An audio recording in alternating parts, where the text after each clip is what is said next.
Assalamualaikum warahmatullahi wabarakatuh. Alhamdulillah, pada kesempatan kali ini saya kembali akan membuat satu video yang membahas tentang salah satu jenis benda pusaka yang ada di Sulawesi Selatan, yakni benda yang saya pegang ini. Sepintas seperti parang, namun ini memang jenis parang, tapi lebih tepatnya benda yang dipusakakan, tidak dipakai untuk keperluan bertani. Ini disebut sinangke dalam bahasa Bugis. Dalam bahasa Indonesia, selain disebut pedang, parang, ini lebih tepat disebut sebagai kelewang. Jadi bismillahirrahmanirrahim, saya cabut agar bilahnya lebih terlihat. Jadi bentuk bilahnya seperti ini, mirip yang ada di uang seribuan ya kalau tidak salah, pedang Pattimura, yang dimana sejatinya bentuk pedang ini adalah khas dari tanah Luwu, Sulawesi Selatan, yang sampai saat ini kita masih bisa menemukan ratusan bahkan ribuan pedang jenis seperti ini yang masih banyak terdapat pada dasar Danau Matanau, bahkan di gua-gua peninggalan pemakaman purba itu masih banyak jenis pedang ini. Ya, namanya umum dikenal sebagai sinangke dalam bahasa Bugis. Setelah sebelumnya saya membahas tentang jenis pedang yang disebut sebagai alameng, tentu yang pernah menonton video sebelumnya bisa melihat perbedaan pada bentuk ujung yang melebar. Kalau kemarin alameng itu bentuknya rata dan membungkuk juga. Jadi kenapa pedang ini berbentuk seperti ini? Karena parang seperti ini memang peruntukan utamanya adalah untuk berperang, dan karakter senjata pusaka yang memiliki bilah dengan ujung cenderung menunduk seperti ini itu memiliki daya apa ya istilahnya, kalau dalam peluru itu ada namanya uji balistik untuk mengetahui berapa kekuatan daya merusaknya atau menghancurkannya. Maaf kalau bahasanya kurang tepat. Tapi di setiap peluru modern itu punya daya rusak yang berbeda-beda. Nah, sebenarnya di senjata tradisional itu alasan pemilihan berbentuk seperti ini karena saat digunakan menebas, yang maaf memang zaman dahulu tujuan penciptanya untuk berperang, ini daya rusaknya atau bisa menyebabkan luka yang jauh lebih berbahaya ketimbang jenis pedang yang bilah bagian sisi tajamnya itu melengkung ke atas. Ya, seperti itu. Bilah-bilah seperti ini memang peruntukannya untuk berperang, sebagian juga diciptakan sebagai simbol regalia. Jadi saya juga pernah menemui beberapa arajang kalompuang atau regalia yang dari parang dengan nama sinangke ini. Dan hal lain Yang menarik dari pedang ini itu juga dibahas dalam naskah-naskah lontara yang dari sisi pamor juga ada berbagai macam peruntukan dan fungsi. Sebagaimana yang kita lihat ini di bagian bilah ada motif berbentuk pelangi yang dalam bahasa lokal umum disebut rakapeng, bahasa Bugis, matapakato dalam bahasa Makassar. Ini karena bentuknya yang mirip mata rakapeng memang pada alat panen kuno tradisional masyarakat dahulu yang digunakan untuk memanen padi dari kebun atau sawah. Manfaat lain yang tercatat dalam naskah-naskah kuno adalah pedang ini disebut sebagai pedang Pak Bongka Setang. Ya, maaf, ini bahasa Bugis ya, jadi memang pakai G. Memang setang dalam bahasa Bugisnya itu. Pak Bongka Setang itu dalam bahasa Indonesia adalah pengusir setan.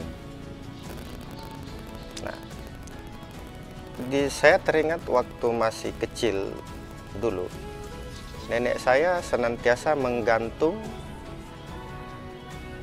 pedang seperti ini di pintunya. Ya, karena memang pada dasarnya saya ada ketertarikan sama benda-benda senjata seperti ini. Saya selalu mempertanyakan, ini parang apa? Nenek saya simpel menjawab, kakek saya simpel menjawab,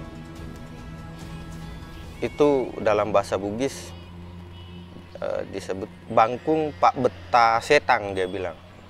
Jadi parang penebas setan.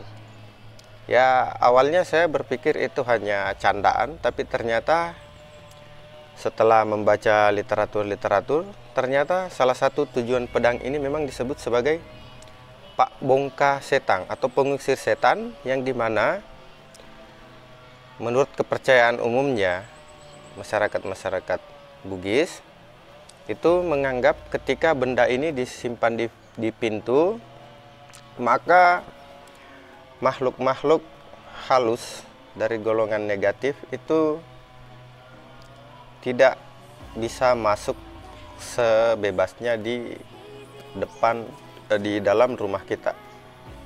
Tentu bisa dipercaya, bisa tidak. Sebagaimana Rasulullah juga menganjurkan kita agar menutup pintu rapat-rapat pada waktu tertentu. Tidak hanya pintu, bahkan jendela, bahkan kalau perlu setiap lubang. Misalnya di kala maghrib, karena dianggap waktu itu adalah bangsa-bangsa gaib dari golongan-golongan jin itu diberi hak untuk mencari haknya kemanapun tempat yang ia sukai, yang dimana ketika manusia itu lalai dalam menjaga lokasi tersebut. Sebutlah rumah ya, simpelnya ya, kalau kita tidak menutup pintu terus golongan-golongan gaib itu masuk dan mengganggu, yaitu salah kita. Nah, di kondisi seperti ini di kampung saya, terkhusus dari keluarga saya itu masih mempercayai bahwa dengan menyimpan seperti ini bisa sebagai sarana perantara, sebagai salah satu perwujudan dari ayat kauniyah yang tidak selalu dibenturkan dengan Islam. Ayat kauniyah adalah ayat yang membaca tentang kebesaran alam. Ini memang buatan manusia, tapi sejatinya material yang ada di sini adalah ciptaan Allah.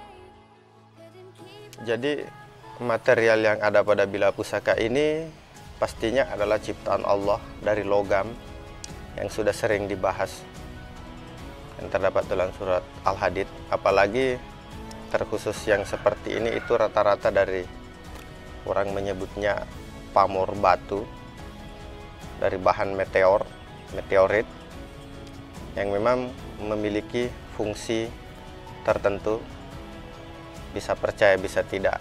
Namun saya pribadi membaca bahwa ini ada dari sisi ayat kauniyah, tentang alam, tentang penciptaan, tentang sunnatullah. Yang penting niat kita adalah semua sumber kekuatan itu dari Allah,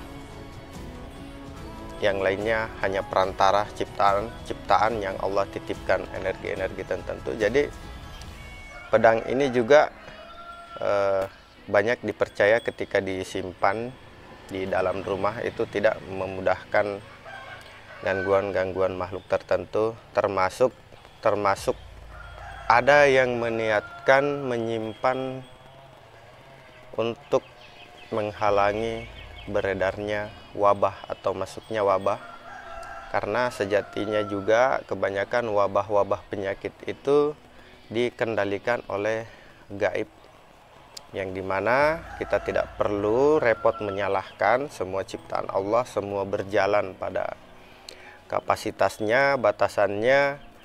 Baik kita sebagai manusia tidak bisa melampaui batas, mereka pun punya batasan. Ibarat sederhananya, sehebat-hebatnya kita manusia, kalau nyemplung ke air ya bisa mampus juga karena ikan hiu misalnya. Tapi sehebat-hebatnya ikan hiu naik ke darat ya bisa mampus juga sama ibu-ibu di dapur. Ya, semua ada alam, semua ada batasan, masing-masing diberikan pedoman untuk hidup di bumi ini. Dan saya rasa untuk pembahasan tentang pedang ini, kesimpulannya ini adalah jenis pedang khas Sulawesi, terkhusus dari tanah Luwu.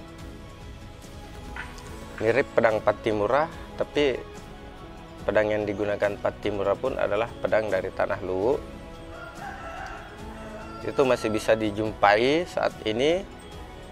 Masih ada ribuan bilah yang tertanam di tanah Luwu, yang tujuannya memang untuk peperangan. Dalam naskah Lagaligo tentang kelewang ini sudah disebut. Di samping tujuan peperangan juga ada yang menyebutnya sebagai Pak Bongka Setang. Jadi sekian, terima kasih. Apabila ada kesalahan, mohon kritiknya supaya bisa saya luruskan, karena saya berbicara tidak menggunakan konsep, mengalir saja. Kadang ada yang lupa, kadang ada yang salah, itu manusiawi.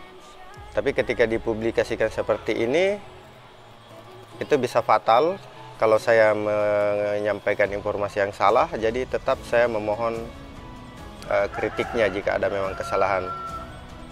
Terima kasih, mohon dukungannya, like, comment, and subscribe yang belum, dan terutama bantu share videonya.